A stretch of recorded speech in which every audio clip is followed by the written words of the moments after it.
हाँ तो नमस्कार बच्चों, कैसे हो आप लोग सभी। आई होप आप लोग अच्छे होंगे, अपनी पढ़ाई को अच्छे से कर रहे हैं। तो देखिए आज के इस वीडियो लेक्चर में हम लोग क्या करेंगे कि संस्कृत का जो पहला पाठ है क्या है मंगलम, उसको हम लोग पढ़ने वाले हैं। ठीक है, आप लोग को पता ही है कि संस्कृत में टोटल 14 चैप्टर है। ठीक है, और 14 चैप्टर में हम आप लोग को 42 वीडियो देने वाले हैं। कितना वीडियो? तो 42 वीडियो देने वाले हैं। ठीक है, क्योंकि हर एक चैप्टर में आपको 3 वीडियो मिलेगा। पहला तो चैप्टर का एक्सप्लेनेशन मिलेगा, उसके बाद फिर उसका ऑब्जेक्टिव, उसके फिर उसका सब्जेक्टिव। ठीक है, तो ये 3 वीडियो हर एक चैप्टर में आप लोग को मिलने वाला है। ठीक है, समझे। आज हम लोग क्या करेंगे कि मंगलम का व्याख्या पढ़ेंगे, उसके बाद फिर इसके बाद में आपको मंगलम का ऑब्जेक्टिव और सब्जेक्टिव वाला पोर्शन मिल जाएगा। ठीक है, तो देखिए सबसे पहला चैप्टर का नाम क्या है? मंगलम। मंगलम का अर्थ क्या होता है? शुभ या कल्याणकारी। क्या रे? शुभ या कल्याणकारी, ये मंगलम का अर्थ होता है। ठीक है, अब मंगलम चैप्टर है तो मंगलम चैप्टर के रचयिता कौन है? तो महर्षि वेद व्यास। कौन रे? महर्षि वेद व्यास। ठीक है, महर्षि वेद व्यास मंगलम के रचयिता है। ठीक है, अब देखो यहाँ मंगलम में हम लोग उपनिषद के बारे में पढ़ने वाले। तो यहाँ उपनिषद का अर्थ क्या है? तो गुरु के समीप बैठना। ठीक है, उपनिषद का अर्थ क्या है? तो गुरु के समीप बैठना। ठीक है, अब देखिए क्या लिखा है कि उपनिषदा वैदिक वाङ्मयस्य अंतिम भागे दर्शन शास्त्रास्त्र सिद्धांतान प्रकटयन्ति। बोल रहा है कि उपनिषद वैदिक साहित्य के अंतिम भाग में दर्शन शास्त्र के सिद्धांत को प्रकट करता है। ठीक है, जो उपनिषद जो है ना वो वैदिक साहित्य के अंतिम भाग में दर्शन शास्त्र के सिद्धांत को प्रकट करता है। किसके सिद्धांत को? तो दर्शन शास्त्र के सिद्धांत को प्रकट करता है। ठीक है, चलिए आगे देखिए क्या लिखा है। आगे लिखा है कि सर्वत्र परम पुरुषस्य परमात्मना महिमा प्रधानतया ज्ञायते। सभी जगह परम पुरुष उस परमात्मा की महिमा का गायन करते हैं। किसकी महिमा का? तो परमात्मा की महिमा का गायन करते हैं। ठीक है, अब देखो क्वेश्चन कैसे पूछेगा। क्वेश्चन पूछेगा कि सभी जगह परम पुरुष किसकी महिमा का गायन करते हैं।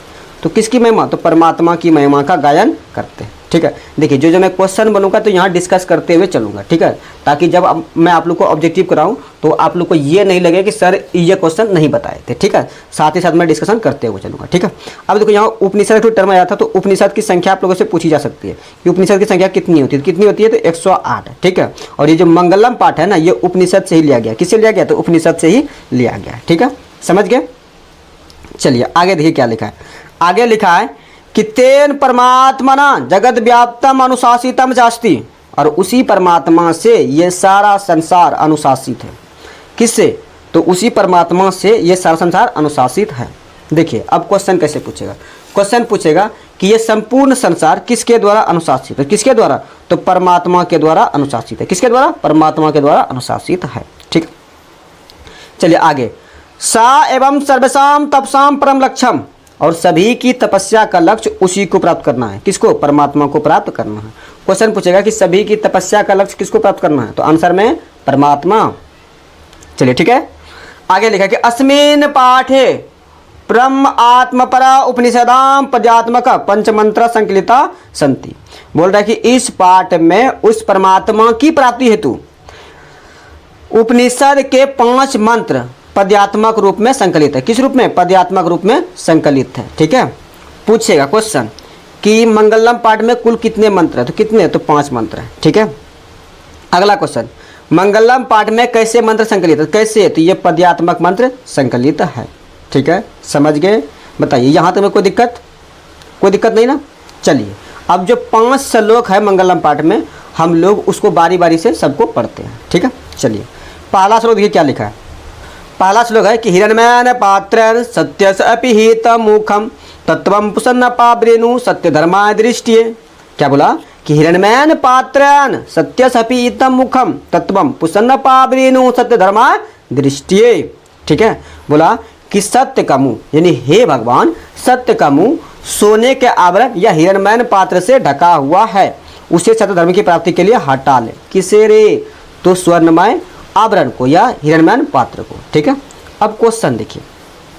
हाँ एक चीज यहाँ और कि ये जो पहला जो मंत्र है हिरण्मयन पात्र सत्यसपि हितम मुखम तत्वम प्रसन्न अपावृणु सत्य धर्मा दृष्टि, ये पूछेगा कि किस उपनिषद से लिया गया। तो ये ईशावास्य उपनिषद से लिया गया। किस उपनिषद से? तो ईशावास्य उपनिषद से लिया गया। ठीक है, समझ गए।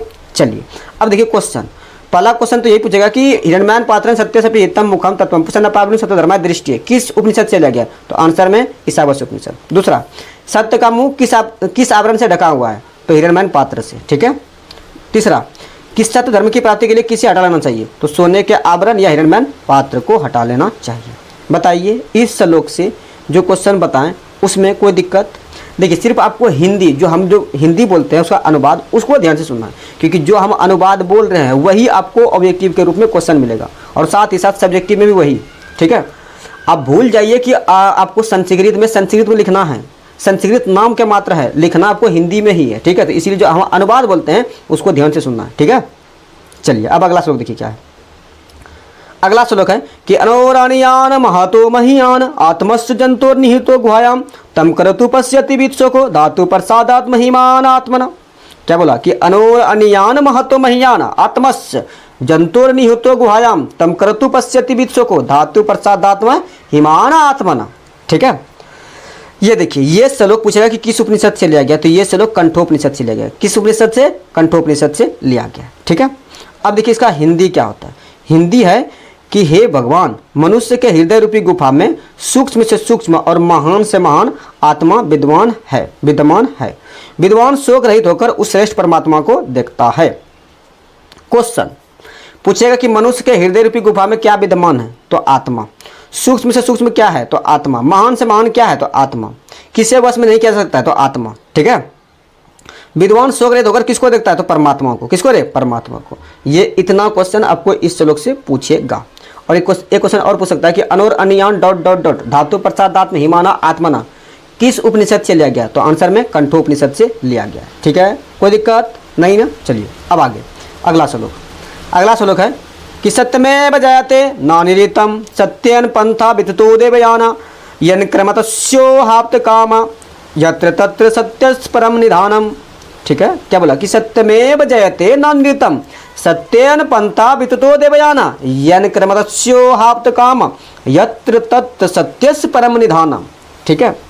हिंदी क्या गया कि सत्य की ही जीत होती है, असत्य की नहीं। सत्य से ही देवलोक का मार्ग प्रशस्त होता है। ऋषि लोग देवलोक को प्राप्त करने के लिए उस सत्य को प्राप्त करते हैं जहाँ सत्य का क्या है, भंडार है, ठीक है। ये इसका हिंदी हो गया, ठीक है। और पूछेगा कि सत्यमेव जयते डॉट डॉट डॉट सत्यस परम निधानम मंत्र किस उपनिषद से लिया गया है, तो मुंडिकोपनिषद से। किस उपनिषद से? मुंडिकोपनिषद से लिया गया है, ठीक है। चलिए अब इससे क्वेश्चन देखिए कैसे पूछेगा। क्वेश्चन पूछेगा कि किसकी जीत होती है, तो सत्य की। किसकी जीत नहीं होती है, तो असत्य की, ठीक है।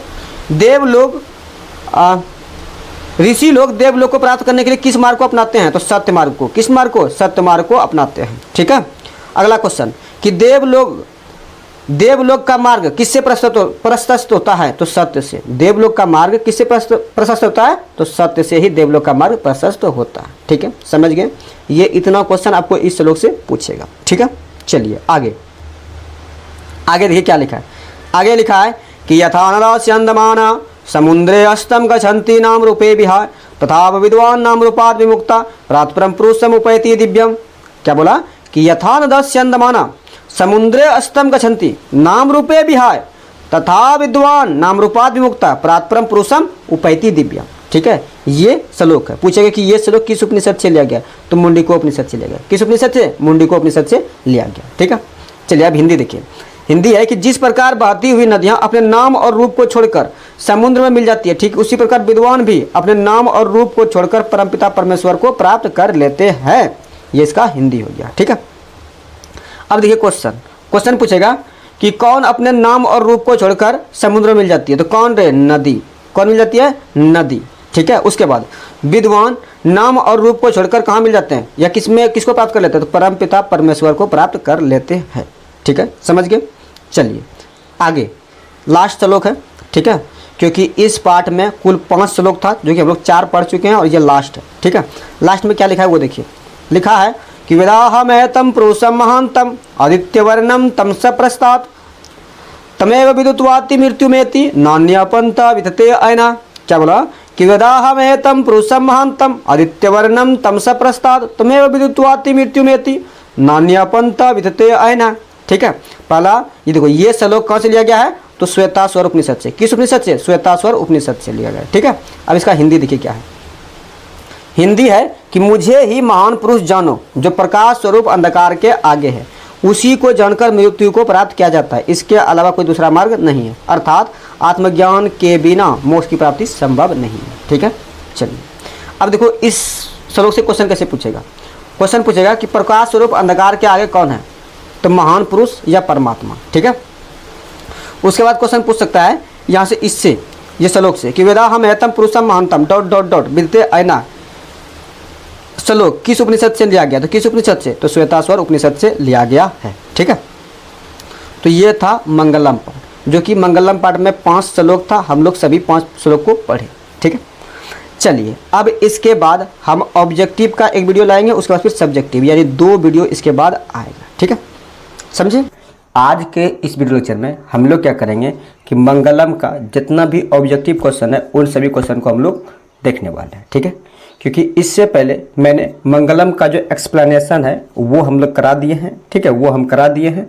आज हम लोग क्या करेंगे, उसका ऑब्जेक्टिव वाला पोर्शन देखने वाले हैं। ठीक है, तो देखिए जिस भी बच्चे को ये ऑब्जेक्टिव देखिए, पहले हम इसका जो है ना मंगलम का एक्सप्लेनेशन करा दिए हैं, तो अधिकतर क्वेश्चन वहीं से है। ठीक है, तो जो भी क्वेश्चन मैं पढ़ूंगा और उसका आंसर आपको पता होगा तो पहले वीडियो को पॉज करके उसका आंसर आप लोग को कमेंट बॉक्स में बताना है। ठीक है, चलिए देखिए पहला क्वेश्चन क्या है, लिखा है कि मंगलम पाठ के रचयिता कौन है। ठीक है, तो मंगलम पाठ के रचयिता किसको बताए थे, महर्षि वेदव्यास। ठीक है, तो इसका ऑप्शन नंबर ए राइट हो जाएगा। ठीक है, चलिए अगला क्वेश्चन है कि मंगलम पाठ कहाँ से संकलित है। ठीक है, तो मंगलम पाठ बताए थे कि उपनिषद से संकलित है, यानी ऑप्शन नंबर बी में उपनिषद है, तो इसीलिए इसका ऑप्शन नंबर बी राइट हो जाएगा। ठीक है, चलिए अगला क्वेश्चन है कि मंगलम पाठ में कुल कितने मंत्र हैं, तो कितने बताए थे, 5। पहला मंत्र बताए थे कि हिरण्यमान पात्र सत्य सपि हितम मोक्षम तत्वम प्रसन्नपाविनु सत्यधर्माय दृष्टि। ठीक है, इसी तरह का 5 मंत्र मंगलम पाठ में था और 5 ऑप्शन नंबर सी में लिखा गया है,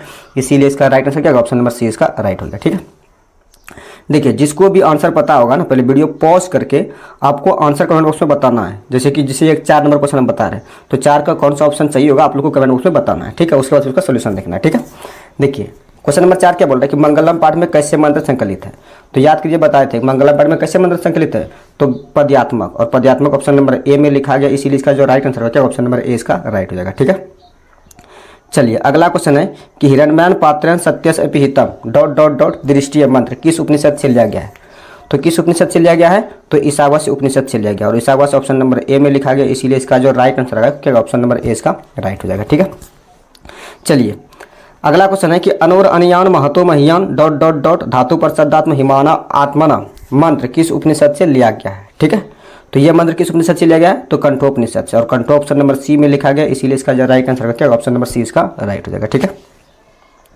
चलिए देखिए मैं स्पीड में इसीलिए करा रहा हूँ क्योंकि ये ऑब्जेक्टिव का सीरीज है, मतलब ऑब्जेक्टिव हम पहले एक्सप्लेनेशन करवा दिए हैं और इसका सब अभी क्या करना है कि सिर्फ बताना है कि इसका आंसर कौन सा होगा। ठीक है, बाकी बात इसका अगर टेस्ट लगाना चाहे तो आप टेलीग्राम पे लगा सकते हो और उसका पीडीएफ भी आपको टेलीग्राम पे मिल जाएगा। ठीक है, चलिए अगला क्वेश्चन क्या है कि सत्यमेव जयते डॉट डॉट डॉट निधानम मंत्र किस उपनिषद से लिया गया है, तो ये किस उपनिषद से लिया गया है, तो ये मुंडिको उपनिषद से लिया गया है और मुंडिको ऑप्शन नंबर बी में है, इसीलिए इसका जो राइट आंसर होगा क्या, ऑप्शन नंबर बी इसका राइट हो जाएगा। ठीक है, चलिए अगला क्वेश्चन है कि यथादस्यंतमाना डॉट डॉट डॉट दिव्यम मंत्र किस उपनिषद से लिया गया है, तो ये भी किस उपनिषद से लिया गया है, तो ये भी मुंडिको उपनिषद से लिया गया और मुंडिको ऑप्शन नंबर बी में है।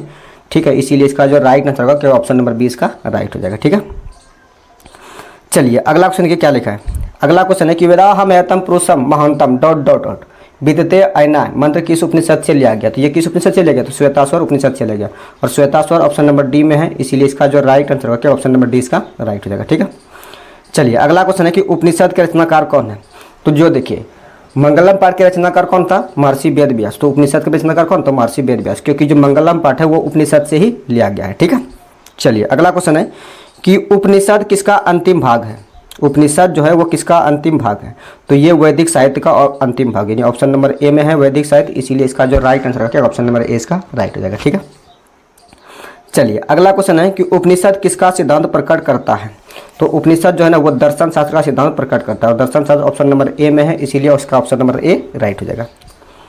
चलिए अगला क्वेश्चन देखते हैं क्या है हम लोग के पास में। अगला क्वेश्चन है कि उपनिषद के अंतिम भाग में किसका सिद्धांत है, तो ये दर्शन शास्त्र का सिद्धांत है, ऑप्शन नंबर ए में है दर्शन शास्त्र, इसीलिए इसका जो राइट आंसर होगा क्या, ऑप्शन नंबर ए इसका राइट हो जाएगा। ठीक है, चलिए अगला क्वेश्चन देखिए क्या लिखा है। अगला क्वेश्चन है कि उपनिषदों की कितनी संख्या है। तो उपनिषदों की कितनी संख्या बताते हैं, तो 108, और वही पुराण का पूछेगा तो 18। देखो पुराण का अगला क्वेश्चन वही है कि पुराण की संख्या कितनी है, तो कितनी है 18, यानी इसका ऑप्शन नंबर सी सही हो जाएगा और इसका ऑप्शन नंबर डी सही हो जाएगा। ठीक है, चलिए अगला क्वेश्चन देखिए क्या लिखा है। अगला क्वेश्चन है कि किन की महिमा का गायन हुआ है। ठीक है, तो किन की महिमा का गायन हुआ है, तो परमात्मा की महिमा का गायन हुआ है और परमात्मा ऑप्शन नंबर सी में है, इसीलिए इसका जो राइट आंसर होगा क्या, ऑप्शन नंबर सी इसका राइट हो जाएगा। ठीक है, देखिए जो इसका एक्सप्लेनेशन नहीं देखे हैं, एक्सप्लेनेशन उसका पहले देख लीजिएगा, उसके बाद फिर ये वीडियो देखिएगा, तब जाके आपको लगेगा कि नहीं जो सर बता रहे हैं वो एक्यूरेट है। ठीक है, वैसे भी आंसर सही ही है। हम मेरा कहने का तात्पर्य ये है कि अगर आप एक्सप्लेनेशन देखते हैं ना तो आपको भी लगेगा जो हम जल्दी जल्दी टिक लगा रहे हैं, तो आप भी इसी स्पीड में आंसर कर सकते हैं। ठीक है, तो एक्सप्लेनेशन जरूरी है। ये वीडियो के पहले आप एक्सप्लेनेशन देख लीजिए ताकि आपको एक्सप्लेनेशन से यहाँ कोई दिक्कत नहीं आएगा। ठीक है, चलिए अगला क्वेश्चन क्या लिखा है। अगला क्वेश्चन है कि स्वर्णमय पात्र से किसका मुंह ढका हुआ है, तो किसका बताए थे कि सत्य का मुंह स्वर्णमय पात्र से ढका हुआ है और सत्य ऑप्शन नंबर ए में है, इसीलिए इसका राइट आंसर क्या, ऑप्शन नंबर ए इसका राइट हो जाएगा। ठीक है, चलिए अगला क्वेश्चन क्या लिखा है। अगला क्वेश्चन महान से महान क्या है रे, तो आत्मा, क्या बताते हैं आत्मा, और आत्मा जो है ना ऑप्शन नंबर सी में है, इसीलिए इसका राइट आंसर क्या, ऑप्शन नंबर सी इसका राइट हो जाएगा। ठीक है, सूक्ष्म से सूक्ष्म क्या बताए थे, तो गुरु जी सूक्ष्म से सूक्ष्म भी बताए थे आत्मा, और आत्मा ऑप्शन नंबर ए में है, इसीलिए इसका राइट आंसर क्या, ऑप्शन नंबर ए इसका राइट हो जाएगा। किससे वश में नहीं किया जा सकता है, तो आत्मा को वश में नहीं किया जा सकता है। देखो आत्मा कहाँ है, तो आत्मा है ऑप्शन नंबर सी में, तो इस क्वेश्चन का जो राइट आंसर होगा ऑप्शन नंबर सी इसका राइट हो जाएगा। ठीक है, चलिए अगला क्वेश्चन है कि विद्वान शोक रहित होकर किसको देखता है, क्या आत्मा बताए थे, नहीं, इसमें क्या बताए थे, परमात्मा। विद्वान शोक रहित होकर किसको देखता है, तो परमात्मा को, परमात्मा ऑप्शन नंबर सी में है, इसीलिए इसका जो राइट आंसर होगा ऑप्शन नंबर सी इसका राइट हो जाएगा। ठीक है, चलिए अगला क्वेश्चन क्या लिखा है। अगला क्वेश्चन है कि सत्य से किसका मार्ग प्रशस्त होता है, तो किसका बताए थे, तो देवलोक का, और देवलोक ऑप्शन नंबर ए में है, इसीलिए इसका जो राइट आंसर क्या, ऑप्शन नंबर ए इसका राइट हो जाएगा। ठीक है, चलिए अगला क्वेश्चन क्या लिखा है। अगला क्वेश्चन है कि यह संपूर्ण संसार किसके द्वारा अनुशासित है, तो परमात्मा के द्वारा, और परमात्मा ऑप्शन नंबर सी में है, इसीलिए इसका जो राइट आंसर क्या, ऑप्शन नंबर सी इसका राइट हो जाएगा। ठीक है, चलिए अगला क्वेश्चन हम लोग देख लेते हैं। अगला क्वेश्चन क्या है कि नदियां नाम और रूप को छोड़कर किस में मिलती है, तो किस में मिलती है, तो समुद्र में, समुद्र ऑप्शन नंबर बी में है, इसीलिए इसका जो राइट आंसर क्या, ऑप्शन नंबर बी इसका राइट हो जाएगा। ठीक है, चलिए अगला क्वेश्चन है कि किसकी विजय होती है, तो बताइए किसकी विजय होती है, तो सत्य की। किसकी विजय नहीं होती है, तो असत्य की। अगला क्वेश्चन वही है कि किसकी विजय नहीं होती है, तो असत्य की। ठीक है, चलिए आगे देखिए क्या क्वेश्चन लिखा है। आगे लिखा है कि सबसे बड़ा खजाना क्या है, तो बताओ सत्य से बड़ा कोई खजाना है क्या, सोना चांदी, तो यहाँ ये जो भौतिक है, लेकिन आध्यात्मिक जो खजाना है वो क्या है, सत्य है, और सत्य लिखा है ऑप्शन नंबर सी में, इसीलिए इसका जो राइट आंसर होगा क्या, ऑप्शन नंबर सी इसका राइट हो जाएगा। ठीक है, चलिए अगला ऑप्शन क्या है कि ईश्वर क्या है, तो सत्य ही ईश्वर है ना रे, सत्य ही ईश्वर है, और सत्य क्या है ऑप्शन नंबर बी में। ठीक है, तो इसीलिए इसका जो राइट आंसर होगा क्या, ऑप्शन नंबर बी इसका राइट हो जाएगा। ठीक है, चलिए अगला क्वेश्चन है कि ईशावास्य उपनिषद में किसके विषय में कहा गया, किसके विषय में कहा गया, तो ईशावास्य उपनिषद में सत्य के विषय में कहा गया। किसके विषय में, तो सत्य के विषय में कहा गया जी, ऑप्शन नंबर इसका ए सही हो जाएगा। ठीक है,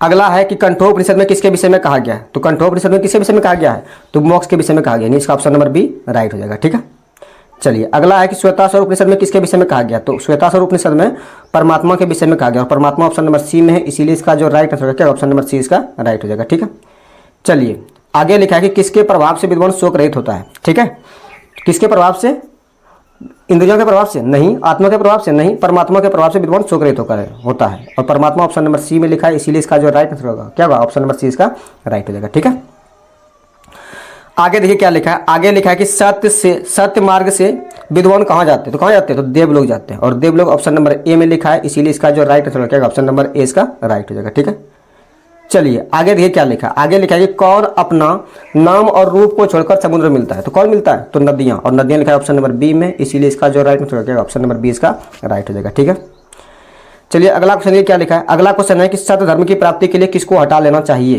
तो हिरण्मय पात्र को। हिरण्मय पात्र ऑप्शन नंबर ए में लिखा है, इसीलिए इसका जो राइट आंसर है ऑप्शन नंबर ए इसका राइट हो जाएगा।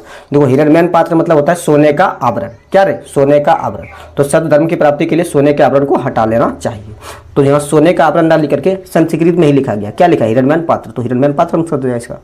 ठीक है, चलिए आगे देखिए क्या लिखा है। आगे लिखा है कि प्राणी के हृदय रूपी गुफा में कौन विद्यमान है, कौन विद्यमान हुआ है, आत्मा। ठीक है, आत्मा ऑप्शन नंबर डी में है, इसीलिए इसका जो राइट आंसर क्या होगा, ऑप्शन नंबर डी इसका राइट हो जाएगा। देखो आत्मा से बहुत क्वेश्चन बनता है।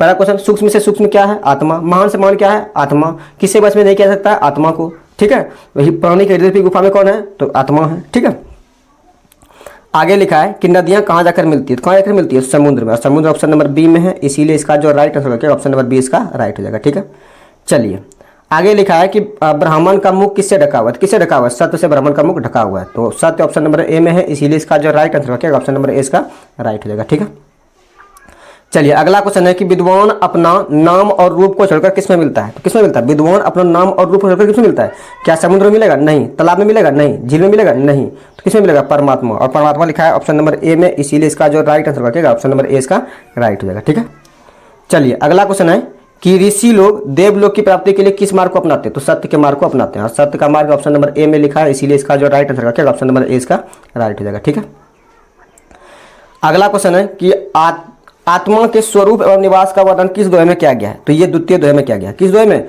तो द्वितीय दोहे में किया गया है। ठीक है, इसका ऑप्शन नंबर बी राइट हो जाएगा। ठीक है, ये आत्मा कहाँ रहता है और उसका स्वरूप क्या है, तो ये द्वितीय दोहे में बताया गया। ठीक है, याद को हम श्लोक बताए थे कि अनुरणीयान महतो महियान आत्मस जंतु निहतो गुहायाम तम कर्तु पश्यति वित्सु को धातु प्रसादात्म महिमाना आत्मना। इसका हिंदी बताए थे कि मनुष्य के हृदय रूपी गुफा में सूक्ष्म और महान से महान आत्मा विद्यमान है, विद्वान शोक रहित होकर उस परमात्मा को देखता है। ठीक है, तो ये हम बताए थे। तो आत्मा का स्वरूप और निवास पूछा तो ये द्वितीय दोहे में बताया गया है। ठीक है, चलिए अगला क्वेश्चन है कि सत्य के महत्व किस दोहे में बताया गया, तो ये प्रथम दोहे में ही बताया गया, किस दोहे में, प्रथम दोहे में ही बताया गया। ठीक है, उसके बाद अगला है कि जीव एवं आत्मा के बारे में, जीव एवं आत्मा के बारे में किस दोहे में, तो ये चतुर्थ दोहे में बताया गया। इसका जो राइट आंसर है ऑप्शन नंबर डी इसका राइट हो जाएगा। देखो एक ऑप्शन यहाँ आ गया तो कोई दिक्कत नहीं, ऑप्शन नंबर डी इसका राइट हो जाएगा। ठीक है, चलो आगे देखो क्या लिखा है, आगे यथा रदा डॉट डॉट, यहाँ यथा उसके बाद फिर डॉट डॉट डॉट चंद्रमाना समुद्र ये लिखा है, तो इसमें जो भराएगा ये नदा भराएगा, नदा लिखा है कहीं नहीं, नदा ये भराएगा ऑप्शन नंबर ए, इसका जो राइट आंसर होगा ऑप्शन नंबर ए इसका राइट हो जाएगा। ये देखो ये क्वेश्चन डायरेक्ट श्लोक से उठाया गया, तो इसीलिए आप श्लोक को ध्यान से देखिएगा। हालांकि हम बताए थे अगर आप एक बार अपने से देख लेते तो आप अच्छा से याद रहेगा आपको। ठीक है, तो श्लोक को ध्यान से देखना है। ठीक है, चलिए अगला क्वेश्चन है कि तमेव डॉट डॉट डॉट मृत्यु में थी, तो क्या होगा, तमेव विद्युतवाती, विद्युतवाती, तो विद्युतवाती ऑप्शन नंबर डी में है, इसीलिए इसका जो राइट आंसर होगा क्या ऑप्शन नंबर डी इसका राइट हो जाएगा। ठीक है, चलिए आगे देखिए क्या लिखा है, आगे लिखा है कि सभी जगह परम पुरुष ने परमात्मा का क्या किया है, तो क्या किया है, तो गुणगान किया है, गुणगान ऑप्शन नंबर सी में है, इसीलिए इसका जो राइट आंसर होगा क्या ऑप्शन नंबर सी इसका राइट हो जाएगा। ठीक है, आगे देखिए क्या लिखा है, आगे लिखा है कि हाप्त कामा ऋषिगण किसके निकट पहुंचे, तो किसके निकट पहुंचे, तो सत्य के निकट पहुंचे, तो सत्य ऑप्शन नंबर ए में है, इसीलिए इसका जो राइट आंसर होगा क्या ऑप्शन नंबर ए इसका राइट हो जाएगा। ठीक है, चलिए और 2-3 क्वेश्चन हो सकता है। ठीक है, आगे लिखा है कि कौन अपने नाम रूप से विमुक्त होता है, यानी कौन अपने नाम और रूप से, यहाँ और होगा नाम और रूप से विमुक्त होता है, तो कौन होता है, तो क्या विद्वान होता है, हाँ विद्वान होता है, साधु नहीं होगा विद्वान होगा, और विद्वान लिखा है ऑप्शन नंबर बी में, इसीलिए इसका जो राइट आंसर होगा क्या ऑप्शन नंबर बी इसका राइट हो जाएगा। ठीक है, चलिए अगला क्वेश्चन है क्वेश्चन नंबर 49, आई थिंक ये सेकंड लास्ट क्वेश्चन होना चाहिए।